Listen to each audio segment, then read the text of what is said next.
Hi guys, welcome back to the channel. So I haven't actually done a video about sponsorship for about something like 2 years, can you believe? So we'll have a walk around Teppersit Market, which is between Pattaya and Jomtien, while we have a chat. Now, I was recently talking to some people, which it reminded me again of the fact that it's all still going on. And I thought people had learnt the lesson, but they certainly haven't. It's going on a big scale. So many of the guys desperately need advice, even though they don't know it. They don't know they need advice, but they do. They've really got to wake up. Any experienced guys out there, please tell the score to any newbies you come across. And uh, let me just tell you a couple of things that happened recently with regard to sponsorship that I heard from girls that I know and some guys that are involved with these girls. So I've known a girl who works in a dancing bar, I'll call it, on Walking Street. I've known her for 5 years and we've been friends for a long time. Um, I know her very well, and she tells me about customers and all the rest of it. And she tells me the truth, and it's been confirmed again and again, many times that she's told me the truth. So I trust her. And anyway, the other day, she said a few months ago, a girl who she knows from school came to Pattaya and came to the same bar because obviously friends get together. And this girl hasn't worked in this business before. But she started working at the dancing bar with my friend. So after only a few weeks of working there, this guy came into the bar, and it was his second ever trip to Pattaya, and the first time he'd ever got into a dancing bar. Before he just went to beer bars apparently. Anyway, he bar fined my friend's friend, this new girl, for one night. Then he came back and said he wanted to bar fine her for 2 weeks. And then he took her to Koh Samui for 2 weeks, paid the whole bar fine for 2 weeks, and paid the girl a fortune and everything. And toward the end of the 2 weeks, he's telling her he's in love with her and all the rest of it. He bought her a gold necklace. And he said, "You're the one for me. I'm so lucky I found you," and all this stuff. And the girl's telling my friend the guy's now gone home to Germany, and he's writing messages and saying he's going to send money, and he wants to come back and he wants to take her to his country and all the rest of it. Now, the girl absolutely doesn't care, because my friend told me 2 days after the guy went home to Germany, her friend came back to Pattaya, and a regular customer of my original friend arranged to bar fine the pair of them together for a weekend, and the new girl was well up for it, no problem. Now, this poor German guy has no idea. He's completely blind to this business. He needs to look at these sort of, and everybody who's naive and needs to learn, they need to watch these videos, not only mine but other people, you know.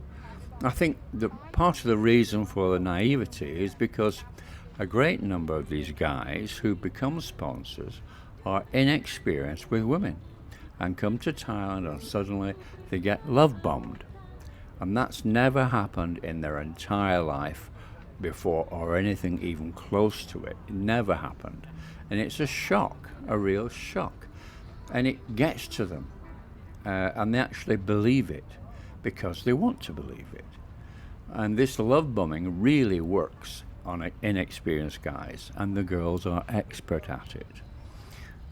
Now, I have more info on other sponsorship deals, but before that, let me just remind you, a couple of weeks ago I did a video about Climax Berlin FKK style club, you remember?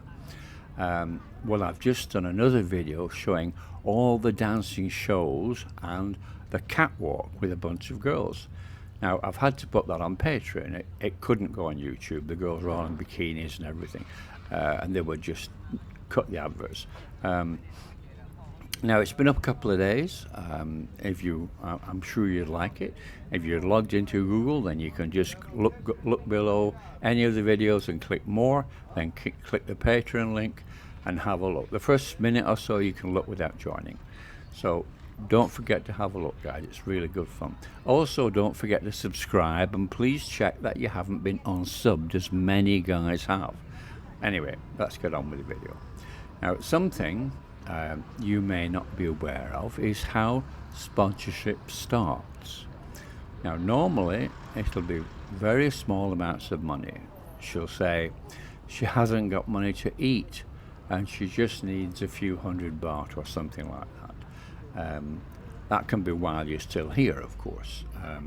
Then it'll be something else that she can't maybe pay the rent, and the rent's only 3,000 baht because she shares it with a friend, and she just pays part of the rent, but she can't afford the 3,000 baht. Can you help? That's the phrase you want to avoid. Can you help? And this is how it starts, with small amounts. Then gradually she'll ramp it up bit by bit. As you start to get going away, going home, then she'll get more and more. And what happens is the relationship, if it continues, it'll get to the point where she says, "Oh, my motorbike's broken. Can you buy me a new motorbike or something?" And then in the future, it can go up to buying a car, a pickup truck, or a land, or even a house. Anything. That's basically how it starts. When you get the first thing saying, "I haven't got money for food," you know it's a lie, because all these girls have got quite good money, most of them. And that's something like, in the end you get something like, "Oh, my grandmother needs an operation," and it's like 50,000 baht or something, you know. Anyway, you need to be aware that that's how it starts.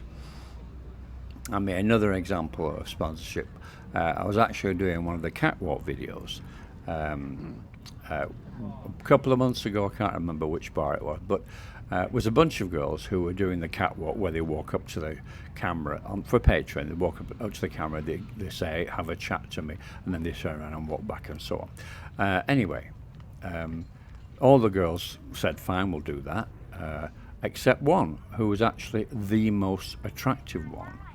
And she said, "I can't really do this. I can't really do this." And I said, "Why not?" And she said, "Well, because one of my sponsors might see me." I said, "One of your sponsors?" She had three. And so she was worried about they might see me, because they didn't know that she'd gone back to work in Pattaya. They thought she was still at home or whatever, you know. And I said, "Look, it's actually not YouTube, it's a private channel. It doesn't matter, I don't do it, I don't do it." And she refused. So there's another example, okay? The purpose of a girl agreeing to a bar fine is not only the immediate cash which she makes, but the bar fine is always the first step toward being a possible future sponsor, and sponsorship is always the first step toward becoming a boyfriend. Yeah?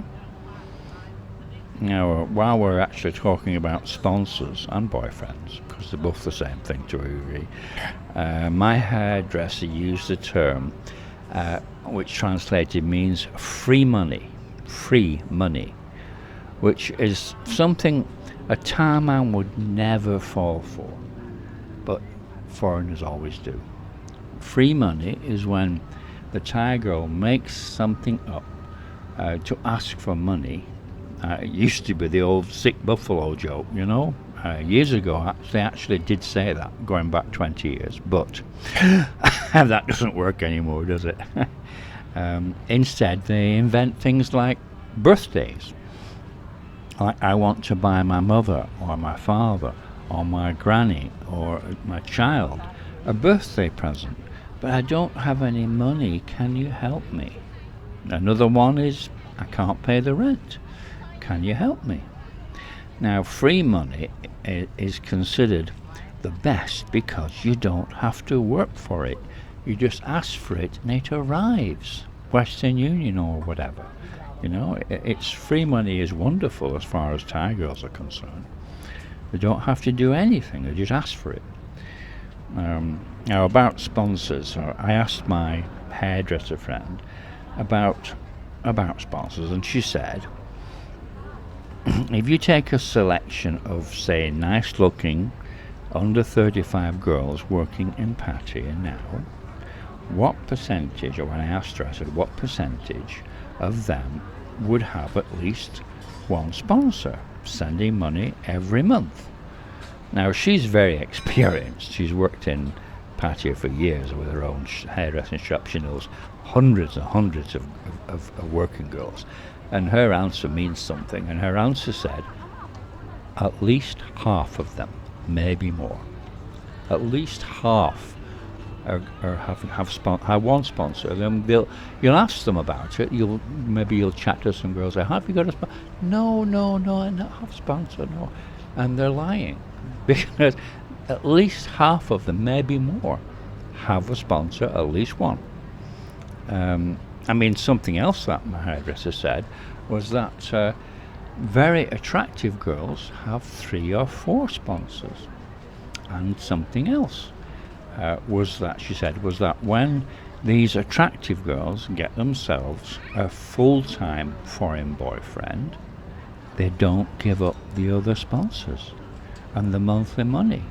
They string them along as long as possible until it gets to a point where they're coming to Thailand and they want to see the girl, and of course the girl's tied up with a regular boyfriend, so she has to make some excuse like, I have to go to the temple, I have to go to my family, or this or that, whatever, you know, the dog's died, I don't know, whatever, but they try to make excuses up so they don't have to see the sponsor, and they can keep them. But when a Thai girl does get a foreign boyfriend, what are the good and bad things from her point of view, which is what we're talking about, because this is why it's so useful. It's interesting because this is all information from the girl's side through my hairdresser, you know. Now, obviously, many of the positives have to do with money and the opportunities which that brings. It also depends on if the girl is lazy or a worker. Now, not all Thai girls are lazy. Example, I know an American guy who lives here, and it's better if you live here if you're going to have a relationship, a proper one, who has a regular Thai girlfriend, who worked in a shop doing gel nails, and she was very good at her job, and she wanted to own her own shop, but she had no money, of course. Now, they'd been together 3 years at that stage, so the American guy bought a full-size single-unit shop for her, and 3 years later it's a great success, and they're still together, and he doesn't need to give her any allowance, any money at all. She makes all her own money now. I believe that is a case for love, for a successful relationship. Now, other girls have a foreign boyfriend and become a lazy madam, just taking an allowance and giving some of that to their family, spending the rest on themselves in beauty salons and clothing shops. Another thing this type like to do is to buy and show off as much gold as possible, to try to show to everyone, every Thai person, that they have money, and they try to extract a car or even a house from their Falang boyfriend. This type, in my opinion, are a mistake to get involved with.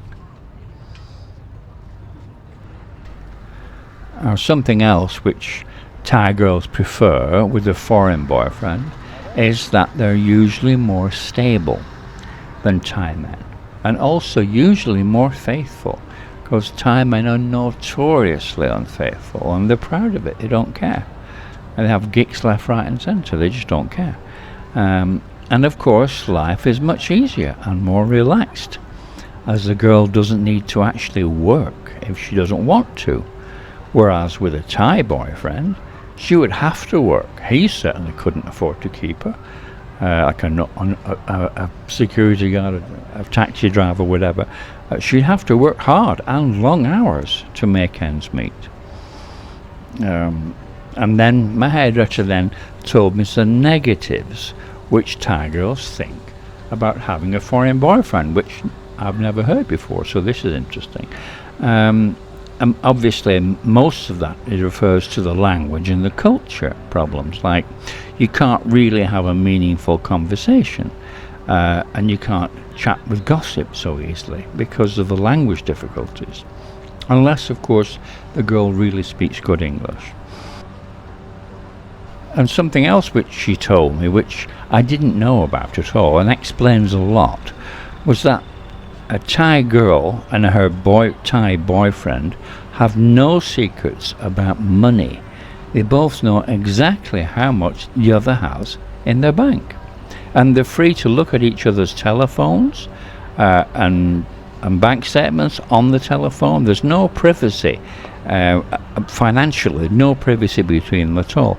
Possibly that's because they don't have any money or anything to hide in the way of large amounts of money or something like that. And that may be the reason behind that. But there is no hiding, no privacy. I mean, that explains really why, I mean, you may have had this, I've had it, many people have had it, where a Thai girl has just picked up your phone and looked at your phone, and you go berserk. You say, what the hell are you doing? That's private. And they don't understand what you're talking about, you know. Oh, you're hiding some girl, you have some lady, you have message from lady, all that nonsense, you know. That's where it comes from, the fact that with a Thai man there is no privacy, because a Thai man doesn't care what she knows, because he has nothing, or if he does have a gig, he doesn't care if she finds out. But obviously the Falang will kick up a fuss if a girl, you know, starts to look at your phone and everything and things like that. But the girl won't think that she's doing anything wrong, and she'll just say, "Why I can't look," you know. Anyway, something else which Thai girls don't like about foreign boyfriends is that they can tend to be like a papa or a father, expecting the girl to lead a more structured and ordered life, which is definitely not the Thai way of living.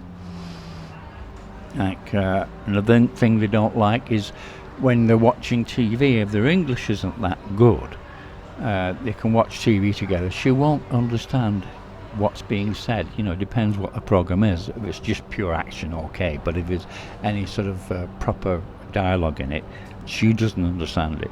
So she'll want to go get on her phone and start looking at her phone, which some guys think, what the hell's that going on now? You know, you get this sort of thing going on, but you've got to understand it's a language problem. So there we have some sort of information from the girl's side, which you wouldn't normally know. Whether having a Thai girlfriend is love or a mistake, I would say that if you have a relationship like the American guy who bought his girlfriend a shop, they made a tremendous success and they have a great result and they're still together. That's really good. You know, that's very positive.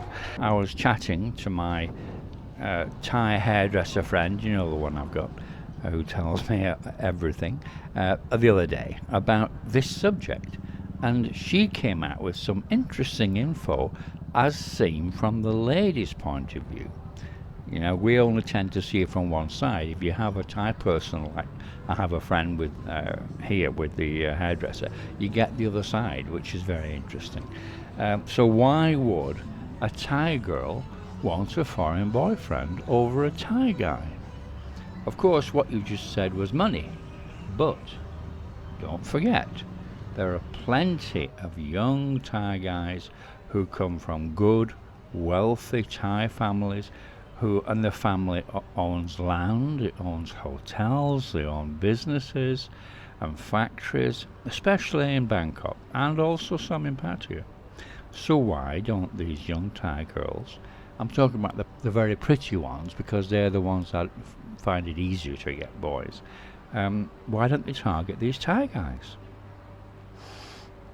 Now, predominantly, the vast majority of girls who come to work in Pattaya come from a poor rural background, and in Thai society are considered to be lower class. Now, in Thailand, social standing is considered to be of great importance, and any loss in social standing would be a loss of face, which, as many of you already know, is one of the worst things that can happen to a Thai. Consequently, the chances of any of these lower class rural Thai girls ever actually marrying into a moneyed higher class Thai family is about zero. No matter how beautiful she may be, the wealthy family would lose face, which, as I said before, is totally unacceptable in Thailand.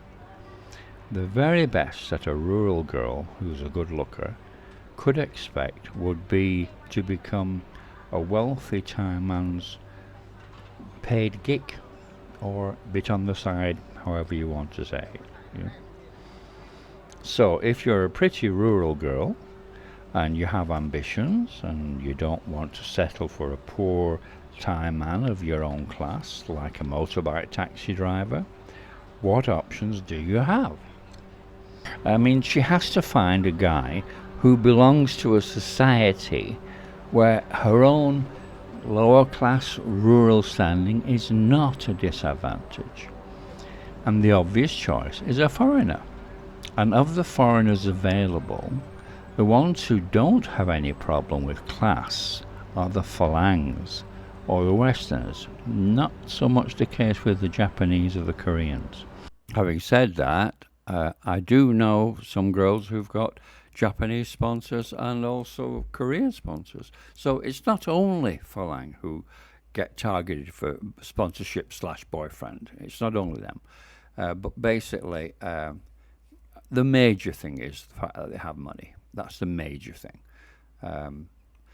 Anyway, guys, I hope you found it interesting, this little chat, and a little look around Tepperset Market.